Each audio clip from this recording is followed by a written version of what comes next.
The sound of breaking glass cut through the din of the restaurant like a knife. I winced, knowing exactly what would follow. "Sophia, that's the third time this week!" Mr. Kaplan's voice boomed from behind the bar, his face flushed with anger. "That's coming out of your paycheck." "I'm sorry," I mumbled, kneeling to clean up the shattered remnants of what had been a crystal tumbler. My hands trembled as I carefully picked up the larger pieces, the smaller shards glinting under the dim lighting like tiny daggers. The weight of exhaustion pressed down on my shoulders, making each movement feel like I was wading through molasses. 12 hours into a double shift at the Imperial, the most exclusive restaurant in the city, and I was running on fumes. My feet ached in the mandatory high heels that Mr. Kaplan insisted all female servers wear. The black pencil skirt and crisp white blouse of my uniform clung uncomfortably to my skin, damp with sweat from running back and forth between the kitchen and the dining room all night.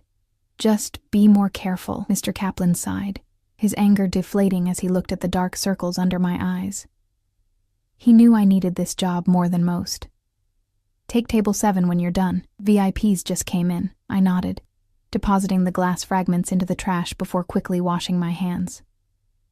A glance at my reflection in the bathroom mirror made me wince. My dark hair was falling out of its neat bun, and the makeup I'd carefully applied at 6 a.m. was long gone.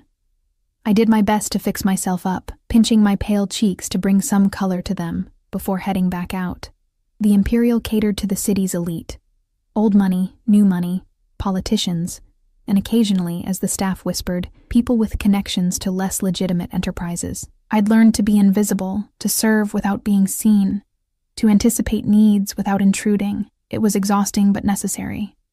The tips from one night here could cover my mother's medication for a week. Table 7 was in the corner of the room, partially hidden behind a decorative column and draped in shadows despite the crystal chandelier overhead. Even before I approached, I could feel something different about this table. The air seemed to thicken, conversations around it hushed as if by some unspoken command. 4 men in impeccable suits occupied the circular booth. 3 of them sat in a way that allowed them to observe the room, their postures alert despite their relaxed expressions. But it was the 4th man who caught my attention, seated in the center of the booth with his back to the wall. He didn't need to watch the room. His men did that for him. He was older than I expected, perhaps in his mid-40s, with salt and pepper hair cropped close to his head. His suit was clearly bespoke, the fabric so fine it seemed to absorb the light rather than reflect it.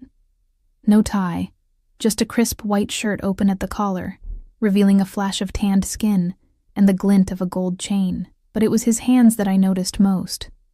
Strong, with long fingers adorned only by a single platinum ring on his right hand. They moved with deliberate grace as he gestured slightly, and immediately one of his companions shifted to make more room.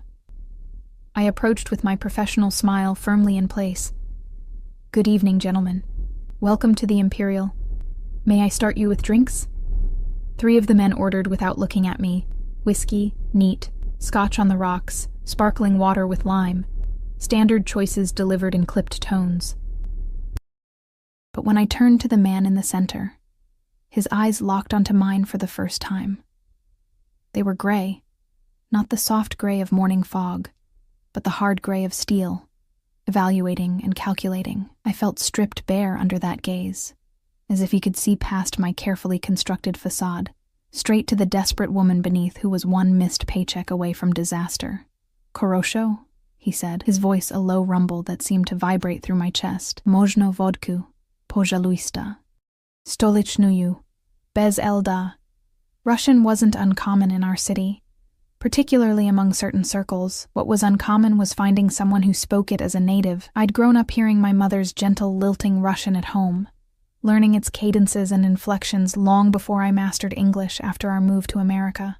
Without thinking, I responded in kind, my accent perfect from years of practice with my mother. "Konechno, stolichnaya bez eldia, otlichny vybor." The effect was instantaneous. The glass he'd been toying with froze mid-rotation. Those steel-gray eyes widened almost imperceptibly, then narrowed, focusing on me with new intensity. The air around the table seemed to drop several degrees. "Ty govorish po-ruski?" he asked, his tone deceptively casual. "Da, svobodno," I replied. the words flowing naturally. Moja mat iz Moskvy. A muscle in his jaw twitched. His companions exchanged glances, their bodies tensing slightly as if preparing for something. I suddenly realized I'd made a mistake, though I couldn't understand what it was. Speaking Russian had been automatic, a reflex triggered by hearing the familiar language. "Interesting," he said, switching to English. His accent was barely detectable, just a slight hardness to certain consonants. "What's your name?" "Sophia," I answered, fighting the urge to step back from the table. Something in his expression made me feel like prey suddenly noticed by a predator. "Sophia," he repeated, as if tasting the name. "Like wisdom. Fitting." He gestured toward his companions. "Bring our drinks, Sophia. We'll be here for some time." I nodded and retreated to the bar, feeling his eyes follow me across the room. My hands trembled slightly as I relayed the drink orders to the bartender. "Everything okay?" asked Mia, another server, as she collected her own order. "You look like you've seen a ghost." "I'm fine," I assured her, though my voice sounded hollow even to my own ears. "Just tired. Who is that at table 7? They seem important." Mia's eyes widened, and she leaned in close, her voice dropping to a whisper. "You don't know. That's Alexei Volkov. They say he runs half the city's imports through the harbor, if you catch my meaning." "Bad news, Sophia. Don't make eye contact. Don't say anything unnecessary. Just serve and disappear. Alexei Volkov." The name sent a chill down my spine. Even I had heard whispers about the Volkov organization, though I tried to keep my head down and stay out of such matters. They controlled much of the city's underworld, gambling, protection rackets, smuggling. And now he was watching me with those calculating eyes, all because I'd answered him in Russian. When I returned with their drinks, I was careful to keep my gaze lowered, placing each glass precisely where it belonged. But as I set the vodka before Volkov, his hand shot out, fingers wrapping around my wrist in a grip that was gentle but unmistakably firm. "Spasibo, Sophia," he said softly. His thumb traced a small circle on the inside of my wrist, just over my pulse point. I could feel my heart hammering against my ribs. "Pojaluista," I managed to reply, my mouth dry. He released me, but it felt like his touch had branded my skin. I backed away, nearly colliding with another server as I retreated. For the rest of the evening, I felt Volkov's gaze following me around the restaurant. Whenever I glanced toward table 7, those gray eyes were watching, evaluating, considering. I tried to focus on my other tables, on remembering orders and carrying plates, but my mind kept returning to that moment of connection, to the cool touch of his fingers on my skin. As the night wore on, the restaurant began to empty. Mr. Kaplan approached me as I was clearing a recently vacated table. "Sophia, table 7 is asking for you specifically for their dessert order," he said, his expression unreadable. "Whatever you did, they're impressed. The big guy tipped the wine steward $300 for a recommendation." My stomach nodded. "I just spoke Russian with them. It wasn't anything special." Mr. Kaplan raised an eyebrow. "Well, whatever it was, don't screw it up. Customers like that can make or break a place like this." I nodded and made my way back to table 7. The men had finished their meal and were sipping drinks, looking relaxed, yet still, somehow alert. As I approached, their conversation ceased. "Gentlemen," I said, proud that my voice remained steady. "Can I interest you in dessert this evening?" Volkov smiled, a small quirk of his lips that didn't quite reach his eyes. "What would you recommend, Sophia?" The way he said my name made it sound like something precious, something secret shared between us. I swallowed hard. "The chocolate soufflé is excellent," I offered, "though it takes about 15 minutes to prepare." "Then we'll wait," he replied, his gaze never leaving my face, "and coffee for everyone." I nodded and turned to leave, but his voice stopped me. "Tell me, Sophia," he said, "how long have you worked here?" I hesitated, sensing a trap, though I couldn't identify it. "Almost 2 years, sir. And before that?" "College. I studied literature and languages." Something flickered in his eyes, interest, perhaps, or surprise. "Languages, of course, besides Russian and English?" "French and a little Italian," I admitted, wondering why I was telling him this, why I didn't just excuse myself and run to the kitchen. "A woman of many talents," he observed. Working in a place like this seems below your capabilities. One of his companions shifted uncomfortably, but Volkov silenced him with a glance. The pay is good, I said simply. Not all of us have many choices. Everyone has choices, Sophia, he replied, his tone suggesting he knew exactly what limited choices looked like. Some just have better options than others. I didn't know how to respond to that, so I retreated to put in their dessert order. As I pushed through the kitchen doors, I leaned against the wall, taking deep breaths to steady myself. There was something dangerous about Alexei Volkov, something that went beyond his reputation or his obvious wealth and power. It was the way he looked at me, like I was a puzzle he intended to solve, whether I wanted him to or not. By the time I returned with their soufflés and coffee, the restaurant had nearly emptied. Mr. Kaplan was counting the register, and the kitchen staff was beginning cleanup. Volkov's table was one of only 2 still occupied. I served their desserts with practiced efficiency, trying to maintain professional detachment. But as I placed Volkov's coffee before him, he spoke again, his voice pitched so only I could hear. "My driver noticed your car in the employee lot," he said casually. "The one with the taped-up rear window and the mismatched front panel doesn't seem very reliable." My blood ran cold. He'd had someone look at my car? What else did he know about me? "It gets me where I need to go," I replied, fighting to keep my voice even. "And where might that be, I wonder?" His gaze was penetrating, searching. "Where does Sophia, who speaks perfect Russian and studies literature, go when she leaves this place?" I shouldn't tell him. Every instinct screamed against revealing anything personal, and yet I found myself answering. "Home to my mother. She's ill." Something softened in his expression. So briefly I might have imagined it. "I see." He took a sip of his coffee, grimaced slightly, and set it aside. "Well, Sophia, it's been a pleasure. I think we'll be dining here more often." It wasn't a statement. It was a promise. Or a threat. I couldn't decide which. When they finally left, nearly an hour after closing, Volkov was the last to exit the booth. He placed a folded bill on the table. I later discovered it was $1,000, and paused beside me. "Du vstrechi, Sophia," he murmured. "Until we meet again." I should have been relieved when they left, should have exhaled the breath I'd been holding all evening. Instead, as I watched his broad shoulders disappear through the front door, flanked by his ever-present security, I felt a strange sense of anticipation mingled with my fear. I didn't know it then, standing amidst the empty tables with a $1,000 tip in my apron pocket. But that simple exchange in Russian had changed everything. Alexei Volkov had seen me, really seen me, when I had spent years perfecting the art of invisibility. And once a man like him notices you, you never truly disappear again. The next morning dawned gray and dismal, raindrops pattering against my bedroom window like nervous fingers. I'd barely slept, my dreams haunted by steel-gray eyes and the phantom sensation of fingers circling my wrist. Even in sleep, I couldn't escape Alexei Volkov. I dragged myself out of bed at 6 a.m., moving quietly through our small apartment so as not to wake my mother. She needed her rest more than ever these days. The cancer had spread to her bones, leaving her frail and constantly exhausted.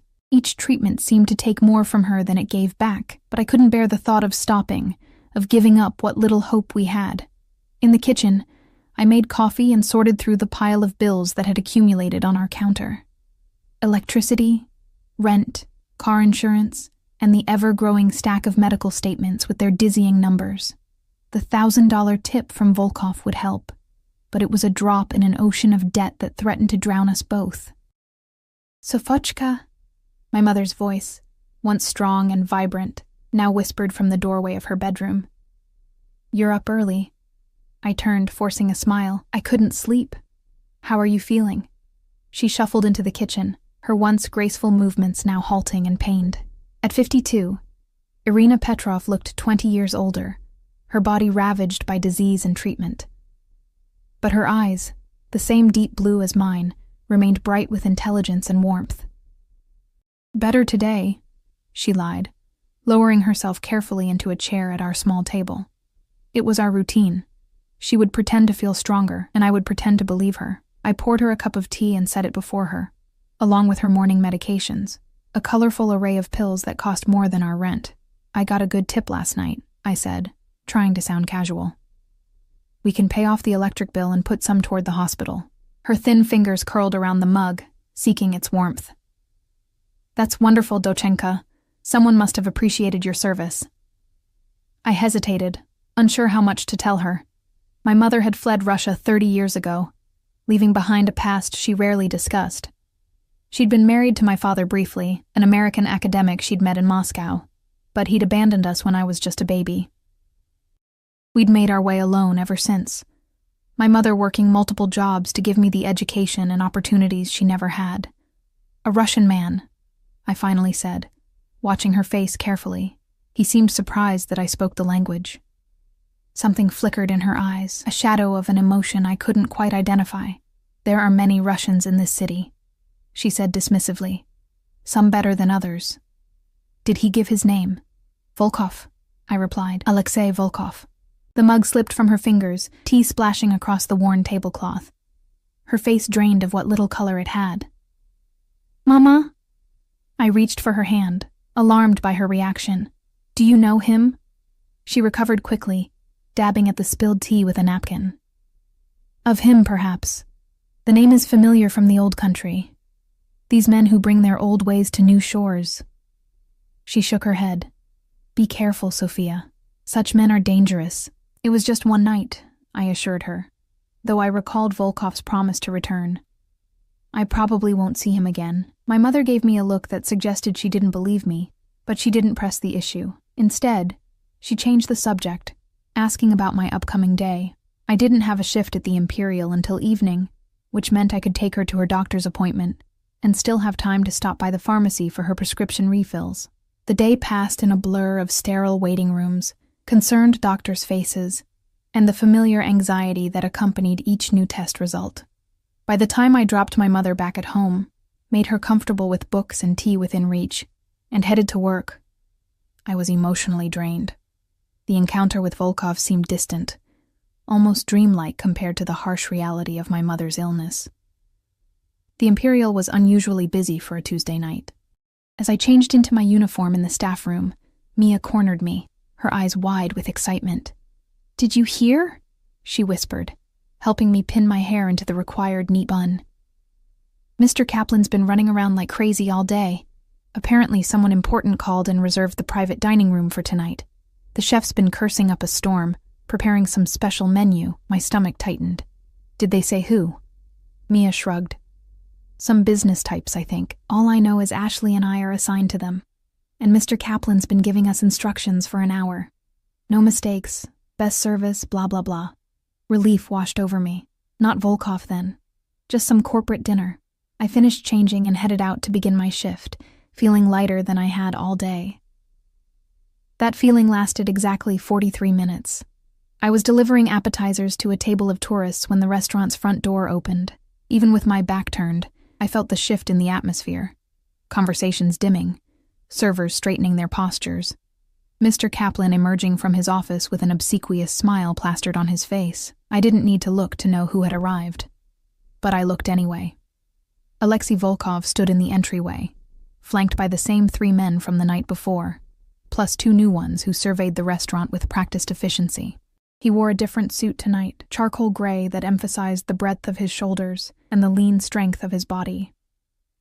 His eyes scanned the room until they found me, and then his lips curved into a smile that sent a shiver down my spine. Mr. Kaplan rushed forward, shaking Volkov's hand and gesturing toward the back of the restaurant, presumably to the private dining room. Volkov nodded, saying something that made Kaplan laugh nervously. Then, just before following Kaplan, he gestured toward me with a small incline of his head.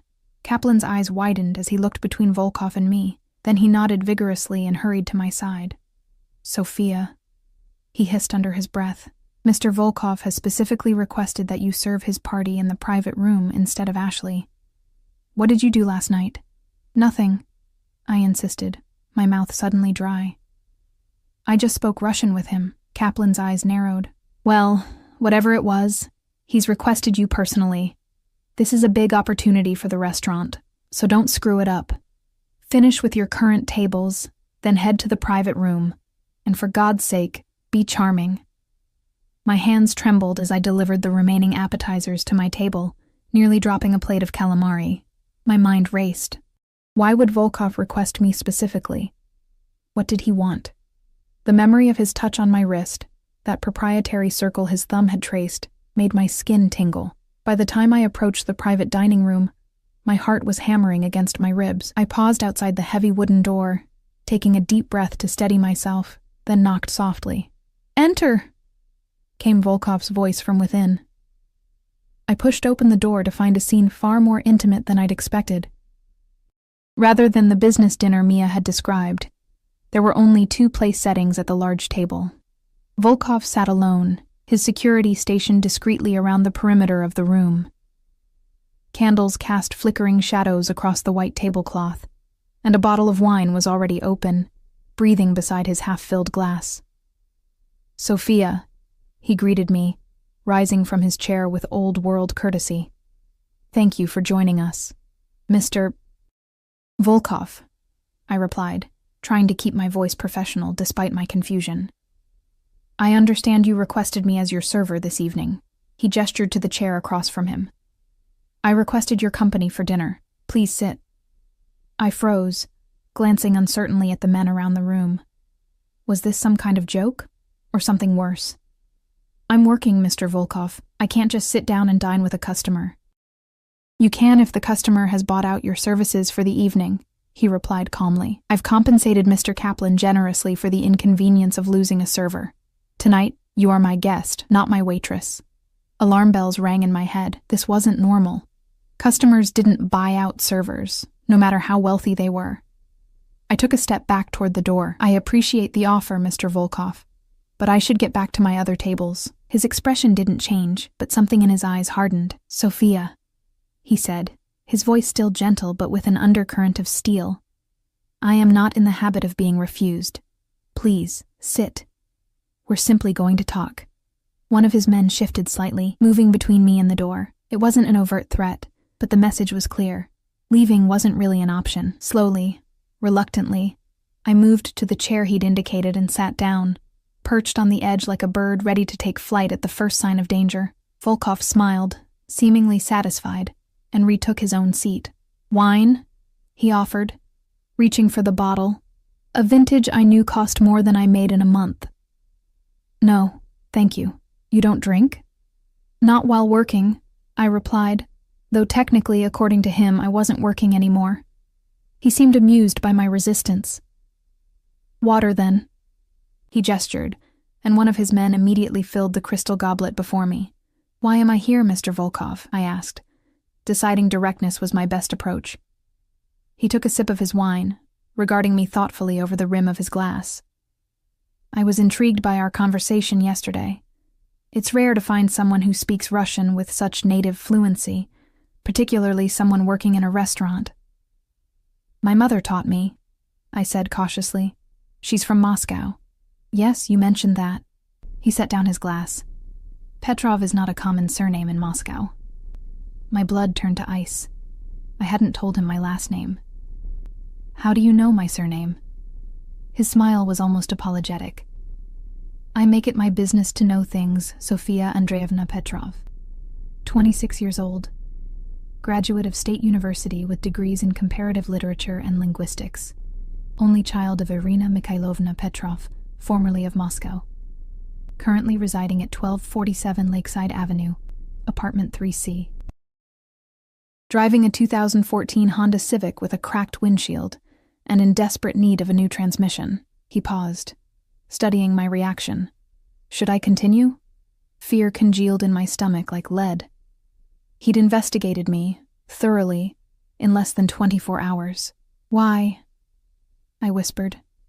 He leaned forward, those gray eyes intense in the candlelight.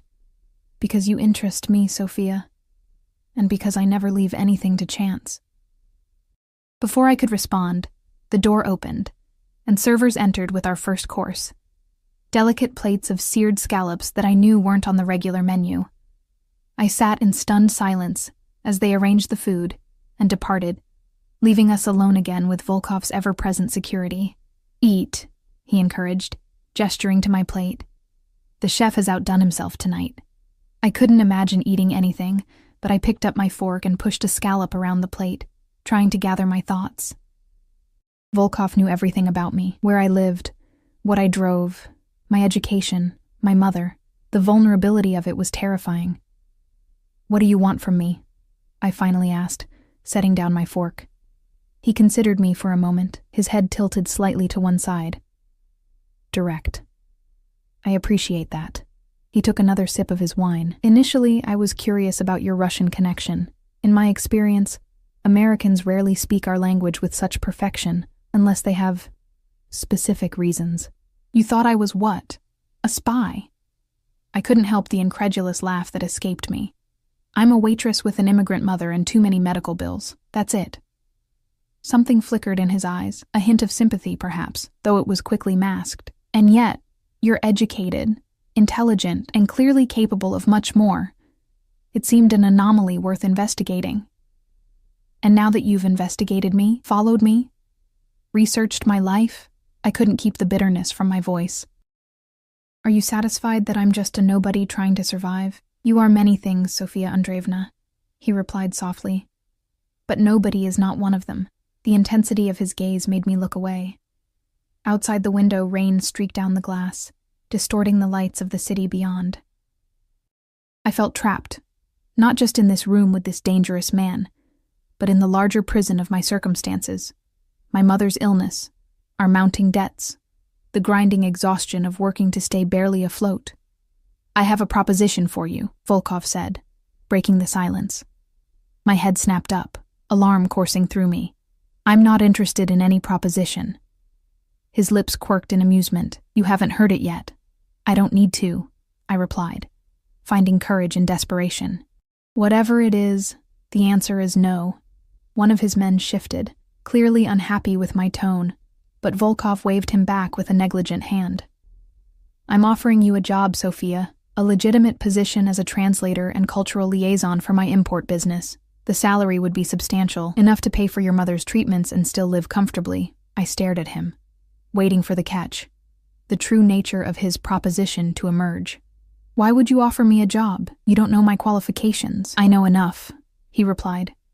"You're educated, fluent in multiple languages, clearly intelligent and adaptable. The rest you can learn."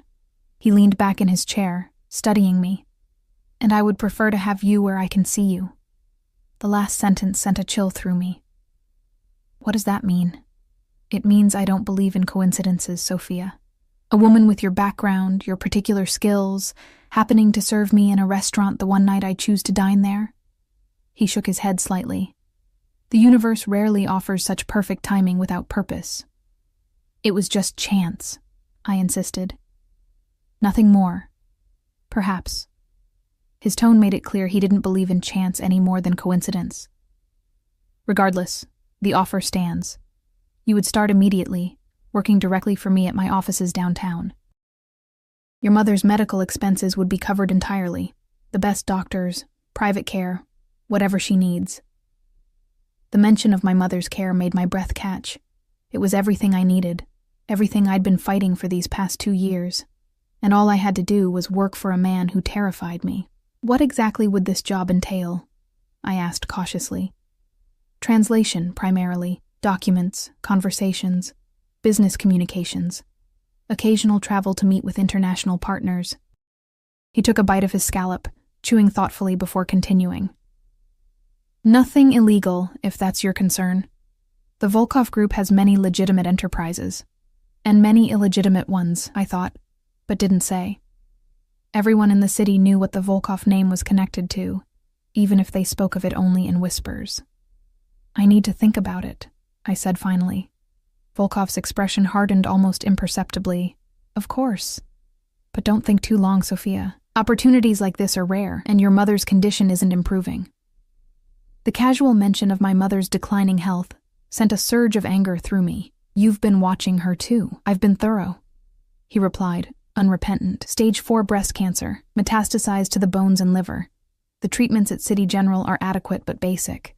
With private care, she could be much more comfortable." Tears burned behind my eyes, but I refused to let them fall. "Not here. Not in front of him." "You had no rights," he interrupted, his voice suddenly cold.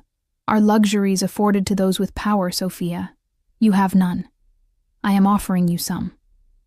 Before I could respond, the door opened again as servers cleared our barely touched first course and brought the second, perfectly seared duck breast with a cherry reduction. I sat in silence, my appetite completely gone, as they arranged the plates and departed. "You look pale," Volkov observed once we were alone again. "Perhaps some wine would help after all." Without waiting for my response, he gestured, and one of his men stepped forward to pour ruby-red liquid into my glass. I didn't touch it. "I should get back to work," I said, starting to rise. "Sit down, Sophia." His tone brooked no argument, and I found myself sinking back into my chair. "We haven't finished our conversation." "I think we have," I replied, surprising myself with my boldness. "You've investigated me, intimidated me, and made me an offer I don't want. There's nothing left to discuss." For a moment, his expression darkened dangerously. Then, unexpectedly, he laughed. A genuine sound of amusement that transformed his face, softening the hard lines and making him appear almost approachable. "You have spirit," he said, approval warming his tone. "That's good. I have no use for sycophants and yes-men." He reached into his jacket and withdrew a business card, sliding it across the table to me. "Take this. When you're ready to accept my offer, and you will accept it, Sophia, call this number. Anytime, day or night." I didn't take the card. "And if I don't call?" His smile remained, but his eyes grew cold again. "Then we will have another conversation, and you may find my terms less generous." The threat hung in the air between us, unspoken, but unmistakable. I fought to keep my breathing steady, to not show the fear that clawed at my throat. "May I go now?" I asked, proud that my voice remained even. Volkov studied me for a long moment, then nodded once. "For tonight. But remember, Sophia, I found you once by chance. Finding you again would be by design." He pushed the business card closer to me. "Take it." With trembling fingers, I picked up the card. Heavy cardstock with embossed lettering, just a name and a phone number. I slipped it into my pocket and stood. "Do svidania, Mr. Volkov," I said, managing a small act of defiance by using the more formal farewell rather than his casual do vstrechi from the night before. His lips quirked in that half-smile that never reached his eyes. "Do vstrechi, Sofia Andreevna. Sooner rather than later, I hope." I turned and walked from the room, feeling his gaze on my back like a physical touch. Outside, in the hallway, I leaned against the wall, drawing deep breaths into lungs that suddenly seemed too small. The card in my pocket felt like it was burning through the fabric, branding my skin. Mr. Kaplan appeared at my elbow, his face anxious. "Is everything all right? Did something go wrong?" I straightened, forcing my professional mask back into place. "Everything's fine. Mr. Volkov wanted to discuss a potential job opportunity." Kaplan's eyebrows shot up. "A job? With the Volkov group?" He let out a low whistle. "Sophia, do you know what some people would give for that kind of connection?" "Their lives, probably," I thought grimly. "Their souls, certainly." "I need to get back to my tables," I said, brushing past him. "Actually," Kaplan called after me, "Mr. Volkov paid for your entire shift. You're free to go home if you'd like." Of course he had. Another demonstration of his power, his ability to rearrange my life without my consent. I changed quickly in the staff room, avoiding the curious glances of my coworkers, and hurried to my car. The taped window that Volkov had mentioned leaked slightly in the rain, a steady drip, drip, drip that matched the pounding of my heart. As I drove home through the wet streets, I couldn't shake the feeling that I was being followed, that those steel-gray eyes were still watching me, evaluating, waiting for my inevitable surrender, because that's what it would be if I called that number. Surrender. And yet, as I thought of my mother's pale face, of the mountain of medical bills, of her deteriorating condition, was it surrender if it saved her life? The business card seemed to pulse in my pocket like a second heartbeat, a constant reminder of the devil's bargain I'd been offered. A bargain that, despite my fear and my pride, I wasn't sure I could afford to refuse. Home was quiet when I arrived, the only light coming from beneath my mother's bedroom door. I moved silently through our small apartment, not wanting to wake her if she'd managed to find sleep. The business card in my pocket felt heavy, like a stone weighing me down. In the bathroom, I stared at my reflection in the mirror, pale face, dark circles under my eyes, hair falling loose from its once neat bun. I hardly recognized myself anymore. 2 years of watching my mother fade away, of working double shifts and pinching pennies, had hollowed me out. I removed the card from my pocket and studied it.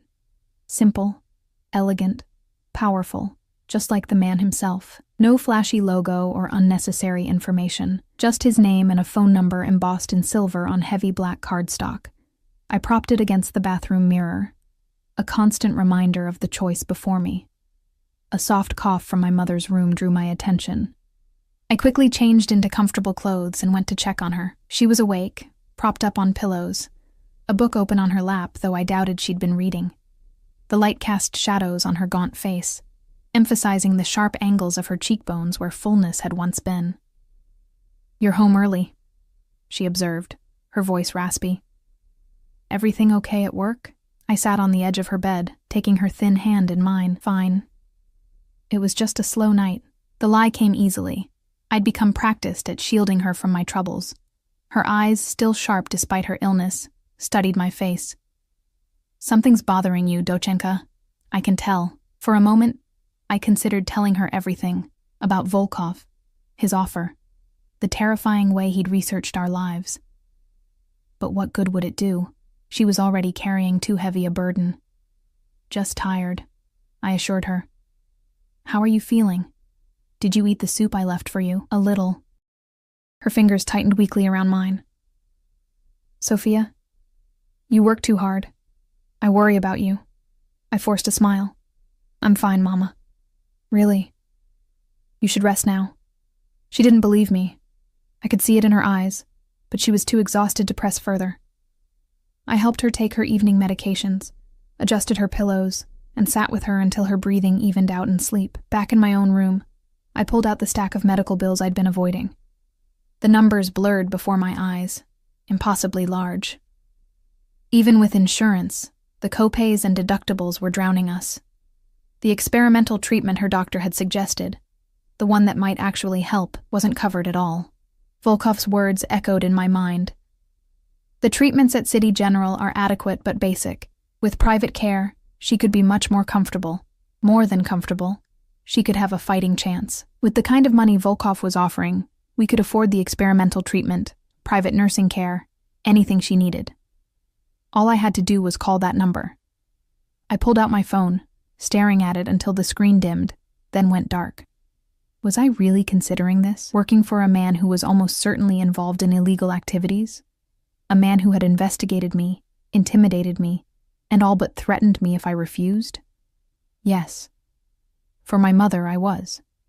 But not tonight. Tonight, I needed to think, to consider my options, if I even had any. I must have fallen asleep eventually, because the next thing I knew, sunlight was streaming through my window, and my alarm was blaring. I dragged myself out of bed, feeling as though I hadn't slept at all.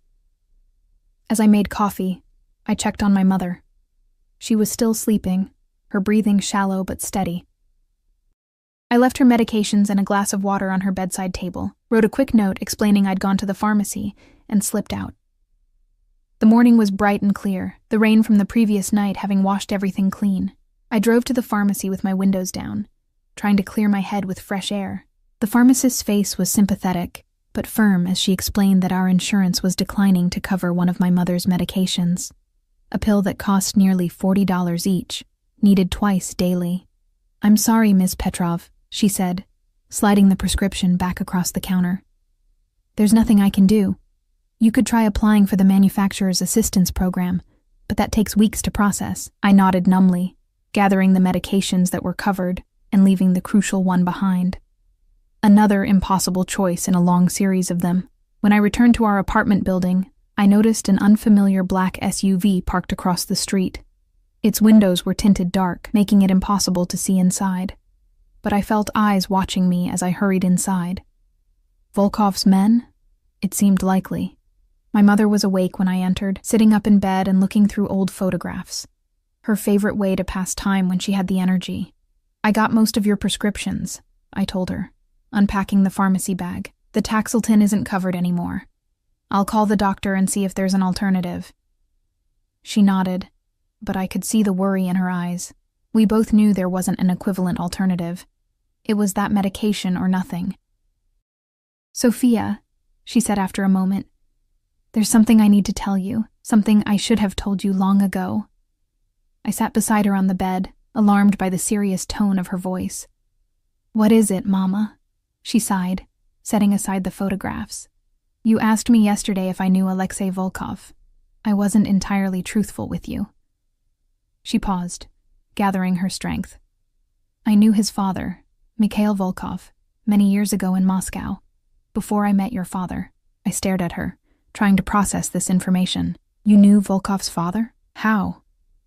"Moscow was different then, during the final years of the Soviet Union. Everything was changing, power shifting hands." She looked down at her thin hands. "Mikhail was ambitious, dangerous, but charming. I worked as a translator at a government office, and he had business there often." "Were you involved with him?" I asked hesitantly. She shook her head. "Not in the way you're thinking. But I did translate for some of his more sensitive meetings. I knew things. Information that powerful people wouldn't want shared." A chill ran down my spine. "Is that why we left Russia?" "Partly." Her eyes took on a faraway look. "When I met your father and decided to leave with him, Mikhail wasn't pleased. He considered me valuable to his operations." "Did he threaten you?" "Not explicitly. Mikhail was too sophisticated for that." She reached for my hand. "Sophia, if his son is anything like him, he's not someone you want to know. These men, they don't see people, only assets or obstacles." I swallowed hard, wondering how much to tell her. "He offered me a job," I finally admitted, "as a translator." Her fingers tightened around mine with surprising strength. "Don't take it. Whatever he's offering, it's not worth the price you'll pay. The money would cover your treatments, Mama. All of them. The experimental one, too." Tears filled her eyes. "Not at that cost, Dochenka. I won't have you sell your soul to save my life." I wanted to argue, to tell her that my soul was a small price to pay for her survival, but a coughing fit overtook her. I helped her drink some water, adjusted her oxygen, and waited until she caught her breath. "Rest now," I urged, tucking the blankets around her thin shoulders. "We can talk more later." She closed her eyes, exhaustion evident in every line of her face. I sat with her until her breathing steadied, then quietly left the room. In the kitchen, I stared at Volkov's business card on the counter where I'd left it. My mother's warnings echoed in my head, but so did the pharmacist's words. There's nothing I can do. There was something I could do. One phone call, and our financial problems would vanish. My mother could get the treatment she needed. The medications insurance wouldn't cover, but at what cost? I picked up my phone and the card, my finger hovering over the keypad. Before I could decide, my phone rang. A number I didn't recognize. My heart hammered against my ribs as I answered. "Sophia Andreevna." Volkov's voice was unmistakable, even through the phone. "I trust you slept well?" I moved to the window, peering out at the black SUV still parked across the street. "You're having me watched.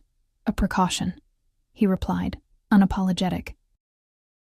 "Have you considered my offer?" I gripped the phone tighter. "My mother needs medication that insurance won't cover. It's $40 per pill, twice daily." There was a pause, then, "Is that a yes, Sophia?" "It's a negotiation," I replied, surprising myself with my boldness. "I want to know exactly what this job entails before I agree to anything." He chuckled, the sound sending a shiver down my spine. "I admire your spirit. Very well. A car will pick you up in 1 hour to bring you to my office. We'll discuss the details in person." "I can't leave my mother alone that long. Your mother will be fine for a few hours," he said, his tone making it clear this wasn't a request. 1 hour, Sophia. Be ready." The line went dead before I could respond. I stared at the phone in my hand, wondering if I'd just made a terrible mistake. Exactly 1 hour later, a sleek black car pulled up outside our apartment building. Not the SUV that had been watching the place, but a luxury sedan with tinted windows. I'd spent the intervening time checking on my mother, who had fallen into a fitful sleep, leaving her detailed instructions and emergency contacts in case she woke before I returned. The driver opened the door for me without speaking. As I slid into the back seat, I was surprised to find I wasn't alone. Ms. Petrov, a woman perhaps 10 years my senior, greeted me with a professional nod. She was immaculately dressed in a tailored gray suit, her dark hair pulled back in a severe bun. "I'm Natalia Sokolova, Mr. Volkov's executive assistant." "Where are we going?" I asked, watching my neighborhood recede through the window as the car pulled away. "Mr. Volkov's downtown office," she replied, her accent a polished version of Russian-influenced English. "He's looking forward to meeting with you." We rode in silence after that, the car gliding through city streets toward the gleaming towers of the business district. I'd rarely had reason to visit this part of the city. It belonged to a different world than mine, one of corporate power and old money. The car pulled into an underground parking garage beneath one of the tallest buildings, 50 stories of glass and steel with the Volkov Group logo discreetly displayed at the top. Natalia led me to a private elevator that required both a keycard and fingerprint scan to operate. "Mr. Volkov values his privacy," she explained, catching my surprised look. "Security is a priority." The elevator ascended swiftly to the 49th floor, opening directly into a reception area decorated in understated luxury. Leather furniture, abstract artwork, plush carpeting that muffled our footsteps. A receptionist nodded to Natalia, who led me down a hallway to a set of imposing double doors. She knocked once, then opened the door without waiting for a response. "Ms. Petrov is here, sir." Alexei Volkov stood at the floor-to-ceiling windows that made up the far wall of his office, hands clasped behind his back as he surveyed the city spread below him. He turned as we entered, those gray eyes finding mine immediately. "Sophia," he greeted me, as if we were old friends rather than predator and prey. "Thank you for coming. Please, sit." He gestured to a seating area with leather armchairs arranged around a low table. "Natalia, bring us tea." I perched on the edge of one of the armchairs, taking in the space around me. The office was large but not ostentatious, furnished with obvious quality but restrained taste. One wall held bookshelves filled with volumes in multiple languages. Another displayed a collection of what appeared to be antique maps. There were no family photographs, no personal touches that I could see. "Your mother's medication has been arranged," Volkov said without preamble, taking the seat across from me. "A 6-month supply of Taxeltin will be delivered to your apartment this afternoon, along with the rest of her prescriptions." I stared at him, caught off guard. "How did you know which—" "As I said, I'm thorough," he interrupted smoothly. "I also took the liberty of scheduling a consultation with Dr. Erickson at the Northside Medical Center regarding the experimental treatment your mother's oncologist suggested. He's the leading specialist in this particular therapy." A wave of conflicting emotions washed over me. Gratitude, resentment, hope, suspicion. "Why are you doing this? I haven't agreed to work for you yet. Consider it a good faith gesture," he replied, watching me carefully, "and a demonstration of what I can offer." Natalia returned with a tea service, setting it on the table between us before departing silently, closing the door behind her. Volkov poured tea into delicate porcelain cups, the domestic gesture incongruous coming from a man of his reputation. "Now, to business. You wanted to know exactly what this position would entail." I accepted the cup he offered, more for something to do with my hands than from any desire to drink. "Yes. The Volkov Group has extensive international holdings," he explained, leaning back in his chair. "Energy, shipping, real estate, technology. We deal with partners who speak many languages, come from many cultures. What I need is someone who can not only translate the words but understand the nuances, the cultural context." "A cultural liaison," I said, echoing his words from last night. He nodded, pleased. "Exactly. You would attend meetings with me, translate documents, occasionally travel to meet with partners who might be more comfortable speaking their native language. And what about your other businesses?" I asked pointedly. "The ones that don't appear in annual reports?" His expression didn't change, but something in his eyes hardened. "You would not be involved in those aspects of my organization. Your position would be entirely legitimate, with appropriate tax documentation, benefits, and so forth." "Plausible deniability," I murmured. That earned me a small smile. You're intelligent, Sophia. I value that. He set down his cup. The salary would be $150,000 annually, with full health benefits that would, of course, extend to your mother as a dependent. All her medical expenses would be covered, including experimental treatments, not typically covered by insurance. The figure made me dizzy. It was more than 5 times what I currently earned. With that kind of money, I could not only pay for my mother's treatments, but also move us to a better apartment, possibly even buy a house. I could pay off my student loans, replace my dying car. What's the catch? I asked, knowing there had to be one. Volkov studied me for a moment. Loyalty, he finally said. Absolute discretion about anything you see or hear while in my employ. And availability when I need you, regardless of the hour or day. Availability for what, exactly? Work, Sophia, he replied, a hint of amusement in his tone. What did you think I meant? I flushed, looking away. You're not exactly known for running a conventional business, Mr. Volkov. Alexei, he corrected.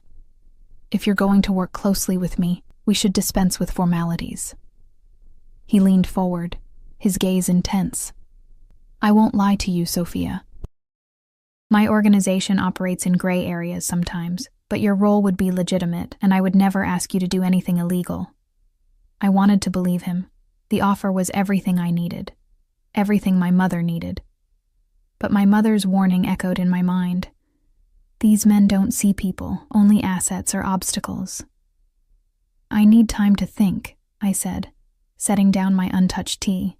Of course, he agreed, though I detected impatience beneath his polite tone. But not too much time. I need someone in this position immediately. He stood, and I automatically rose as well. We were standing closer than I'd realized.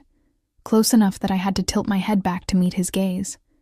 This near, I could smell his cologne, something subtle and expensive, and see the faint lines at the corners of his eyes, the only indication that he was closer to 50 than 40. 1 week, he said, his voice lowered. I'll give you 1 week to decide, Sophia. After that, I'll need to find someone else. It was more time than I'd expected him to offer, given his obvious impatience. Thank you. He reached out, his fingers brushing against my cheek in a touch so light I might have imagined it. Don't thank me yet. You haven't said yes. I stepped back, unsettled by his touch and my body's unbidden response to it. I should get back to my mother, he nodded, making no move to stop me. Natalia will see you out. The car will take you home. He returned to his desk, effectively dismissing me. 1 week, Sophia. The offer expires after that. Outside, in the hallway, I drew a shaky breath. Natalia appeared almost immediately, as if she'd been waiting. This way, Miss Petrov, she said, leading me back to the elevator. As we descended, I gathered my courage to ask her the question burning in my mind. How long have you worked for Mr. Volkov? She glanced at me, her expression unreadable. 12 years. And is he a good employer? A faint smile touched her lips. He is fair, generous with those who are loyal, and unforgiving of mistakes. If you're looking for conventional, Miss Petrov, you should look elsewhere. I'm looking for a way to save my mother, I admitted quietly. Her expression softened slightly. Then you found it. Mr. Volkov rewards loyalty, and he keeps his promises, good and bad. The car was waiting when we reached the garage. As I settled into the back seat, Natalia leaned in to give me a small card, not a business card this time, but what appeared to be an appointment card from a medical office. Your mother's consultation with Dr. Erickson, she explained. Tomorrow at 10 a.m., the car will pick you both up at 9:15. I stared at the card in disbelief. He already scheduled it. Natalia's smile was knowing. Mr. Volkov expects you to accept his offer, Ms. Petrov. He's simply expediting matters. As the car pulled away, I leaned back against the leather seat, trying to sort through the whirlwind of the past hour. Volkov had moved with frightening efficiency, identifying my mother's medication, scheduling a specialist consultation, laying out a future that addressed every one of my immediate concerns, and all before I'd even accepted the position. By the time I arrived home, I was exhausted from the emotional roller coaster. When I opened the apartment door, I was surprised to find my mother sitting at the kitchen table, more alert than I'd seen her in days. "Mama? You shouldn't be up," I said, hurrying to her side. She waved away my concern. "I'm feeling better today." Her gaze was sharp as she studied my face. "Where were you, Sophia?" I hesitated, torn between honesty and the desire to protect her. "I went to meet with Alexei Volkov about the job he offered." Instead of the alarm I expected, she simply nodded. "I thought as much." "And what did he offer you?" I sat across from her, laying out everything Volkov had said. The salary, the benefits, the nature of the position. I left out his touch, the unsettling effect he had on me. "A cultural liaison," she repeated when I'd finished. "That's what they called me too, at first." A chill ran down my spine. "What do you mean?" She sighed, suddenly looking all her years and more.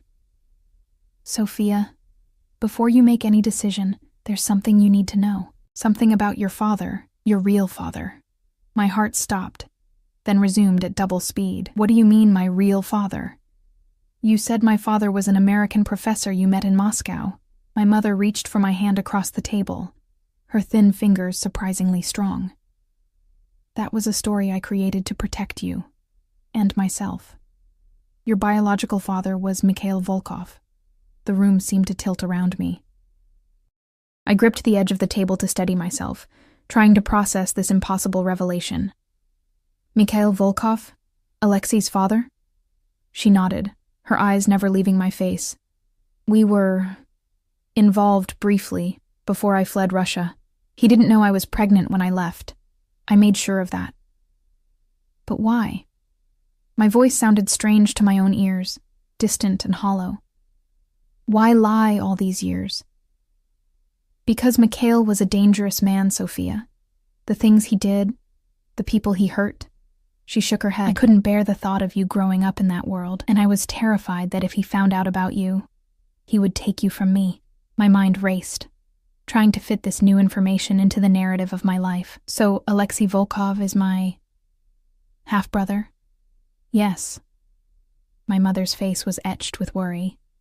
"And the fact that he's found you now after all these years. It can't be coincidence, Sophia. He must know, or at least suspect." The strange intensity of his interest in me, the way he'd investigated my background so thoroughly, it suddenly made a terrible kind of sense. Not just a random waitress who happened to speak Russian, but his own blood. "Why would he offer me a job instead of just telling me the truth?"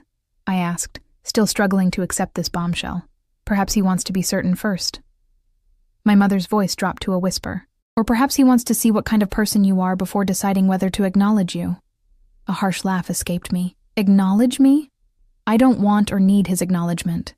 I've lived my entire life without the Volkov name, and I've done just fine." My mother's eyes filled with tears. "I'm so sorry, Sophia. I thought I was protecting you. I never imagined he would find us after all this time." Before I could respond, a sharp knock sounded at our door. I tensed, immediately thinking of Volkov's men. My mother squeezed my hand, fear evident in her face. When I opened the door, I found a courier holding a large package and a clipboard. "Delivery for Irina Petrov," he announced, barely glancing at me. I signed for the package and brought it inside, already guessing what it contained. Sure enough, when I opened it, I found a 6-month supply of Taxiltin, along with all my mother's other medications, just as Volkov had promised. At the bottom of the box was a small envelope with my name written in elegant handwriting. With trembling fingers, I opened it to find a note, a gesture of good faith between family. AV. He knew. He'd known all along. I sank into a chair, the note dangling from my fingers. My mother watched me, her face pale with concern. "He knows," I said simply, handing her the note. She read it, then closed her eyes briefly. "What will you do now, Sophia?" It was the question I'd been asking myself since Volkov first appeared in my life, but now it carried infinitely more weight. This wasn't just about a job offer anymore. It was about identity, family, truth. I need to talk to him, I decided. I need to hear what he has to say. My mother nodded slowly. "I understand. But be careful, Dochenka. The Volkov men are masters of manipulation. Don't let him rewrite your story." I helped her take her evening medication, including the Taxelton that we could never have afforded on our own, then settled her back in bed as I sat beside her, watching her drift into a more peaceful sleep than she'd had in months. I made my decision. The next morning, I called the number on Volkov's business card. Natalia answered, her voice professionally neutral. "I need to see him," I said without preamble. "Today." There was a brief pause. "Mr. Volkov is in meetings until 4 p.m. He can see you at 4:30. I'll be there." The day passed in a blur of preparation. I took my mother to her consultation with Dr. Erickson, as arranged. The specialist was cautiously optimistic about the experimental treatment, explaining that while it wasn't a cure, it could significantly extend her life and improve its quality. He'd already received authorization for the treatment, courtesy of Volkov, no doubt, and could begin as early as next week. I watched my mother's face brighten with the first real hope she'd felt in years, and my resolve strengthened. Whatever game Volkov was playing, whatever his motives, he'd given my mother this chance. For that alone, I owed him a conversation. At 4:25 p.m., I stood outside the Volkov Group headquarters, gathering my courage. I'd dressed with care, not in my waitress uniform or casual clothes, but in the best outfit I owned. A simple navy dress that had once belonged to my mother in better days. I wanted to face him as an equal, not a supplicant. Natalia was waiting when I stepped off the elevator on the 49th floor. "He's expecting you," she said, leading me toward Volkov's office. This time, he wasn't standing at the window when I entered. He sat behind his desk, reading through a document with focused attention. He looked up as the door closed behind me, setting aside his work and rising. "Sophia," he greeted me, his expression carefully neutral. "Thank you for coming." "You knew," I said without preamble. "All along, you knew who I was." He gestured to the seating area. "Please, sit. This isn't a conversation to have standing." I remained where I was. "Answer me. Did you know I'm your half-sister when you came to the restaurant that night?" His jaw tightened almost imperceptibly. "I suspected. You have his eyes, our father's eyes, and your Russian was too perfect. Your mother's name too familiar. So ordering vodka in Russian was what? A test?" A faint smile touched his lips. "A fishing expedition, let's say. Your response confirmed my suspicions." I finally moved to the seating area, sinking into one of the leather chairs. My legs felt suddenly unsteady. Volkov followed, taking the seat across from me. "How long have you known about me?" I asked. "I've been searching for you for years," he admitted. "After our father died 5 years ago, I found some old correspondence that suggested your mother might have been pregnant when she fled Russia. It was just a hint, a note from an informant who'd seen her at a doctor's appointment, but it was enough to make me wonder if I had a sibling somewhere. And now that you've found me, what do you want?" He leaned forward, his gray eyes, our father's eyes apparently, intense. "Family, Sophia. You're a Volkov, whether you use the name or not. Blood matters." "Does it?" I challenged. "You don't even know me." "I know enough," he countered. "You're intelligent, educated, fiercely loyal to your mother. You work yourself to exhaustion rather than compromise your principles. You speak perfect Russian and can stand up to me without flinching." A genuine smile spread across his face. "You're very much a Volkov." The comparison both unsettled and oddly pleased me, which only unsettled me more. "I grew up without your father, without our father. I don't need a family now, especially not one connected to—" I gestured vaguely, encompassing his empire. "Connected to crime," he finished bluntly. "Not all of my businesses operate in the shadows, Sophia.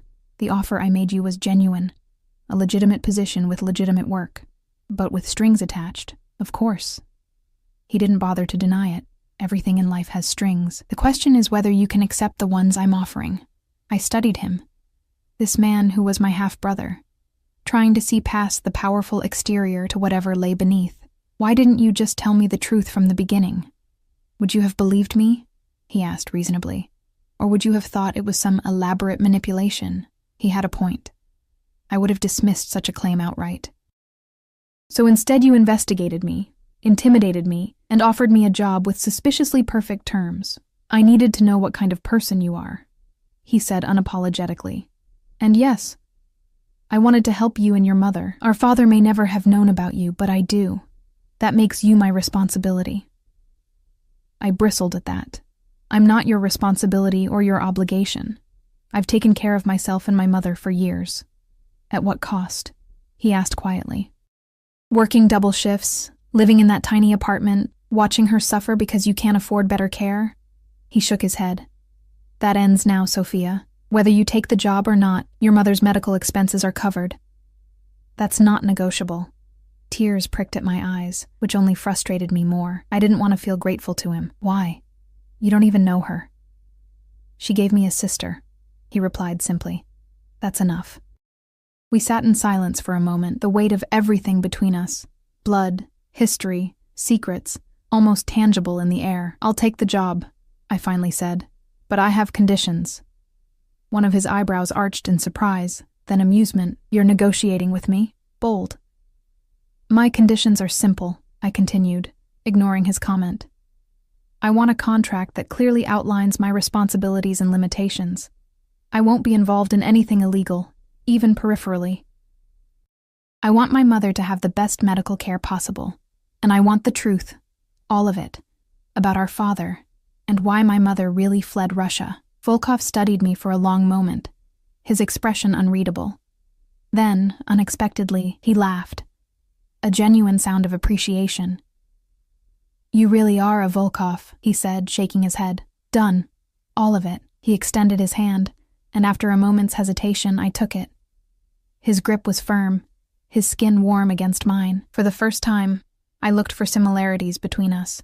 The shape of our hands, the line of our brows, the set of our jaws. Little pieces of shared heritage I'd never known to look for before. "Welcome to the family, Sofia Andreevna Volkov," he said formally. "We have much to discuss." 3 months later, I stood at the window of my mother's new bedroom, watching the sunset over the city from our penthouse apartment. The experimental treatment was working better than Dr. Erickson had dared to hope.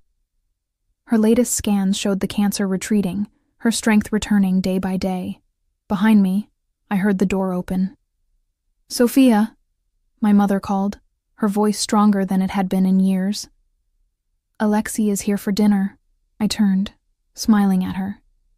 She looked almost like her old self again, her hair growing back in silver wisps, her face filling out as she regained weight. She still moved carefully, but the constant pain that had been her companion for so long had finally begun to ease. "I'll be right there," I promised. As I joined them in the dining room, I caught Alexei watching me with that assessing gaze that I'd come to recognize as concern rather than calculation. Working with him these past months had been a revelation. He was demanding but fair, brilliant but willing to listen, ruthless in business, but unexpectedly gentle with family. Family. Such a simple word for such a complicated reality. "How was Geneva?" I asked, taking my seat at the table. I'd opted out of the trip, staying behind to oversee my mother's treatments. "Productive," he replied. "The Swiss were reluctant at first, but they came around to our proposal. Your translation of the contract terms was instrumental. They appreciated the cultural sensitivity." I nodded, accepting the compliment with a small smile. The work was challenging but fulfilling, utilizing all my education and skills in ways I'd never imagined possible. And if I occasionally glimpsed the shadowy side of the Volkov Empire, I kept my promise to remain separate from it. "Sophia has been working too hard," my mother observed, giving Alexei a pointed look. "She needs a break." He chuckled. "Tell her, not me. She refuses every vacation I suggest." I rolled my eyes at both of them. "I'm sitting right here, you know." Their shared laughter warmed something inside me that had been cold for too long. This strange, unexpected family we'd created wasn't perfect. There were still secrets, still shadows, still adjustments to be made, but it was ours. Later, as Alexei prepared to leave, he paused beside me in the foyer. "Are you happy, Sophia?" he asked quietly, the question startling in its directness. I considered it honestly. "I'm content," I finally said. "My mother is getting better. The work is good. The rest..." I shrugged. He nodded, understanding what I didn't say. The rest would take time. Trust, Genuine connection. The weight of our shared blood balanced against the years of separation. Du vstrechi, Sophia, he said, the familiar farewell no longer sounding like a threat, but a promise. Du vstrechi, Alexei, I replied, watching as he disappeared into the elevator, flanked as always by his security. I closed the door and leaned against it, taking a deep breath. 3 months ago, I'd been a waitress with a dying mother and mounting debts. Now I was Sofia Andreevna Volkov, with a powerful half-brother, a mother on the mend, and a future I could never have imagined. All because Alexei Volkov had ordered vodka in Russian, and I had answered in kind. Life turns on such small moments. A shared language, a fleeting recognition. Blood calling to blood across decades of silence. I didn't know what the future held for this newfound family of ours, with its complicated history and complex present. But for the first time in years, I was eager to find out.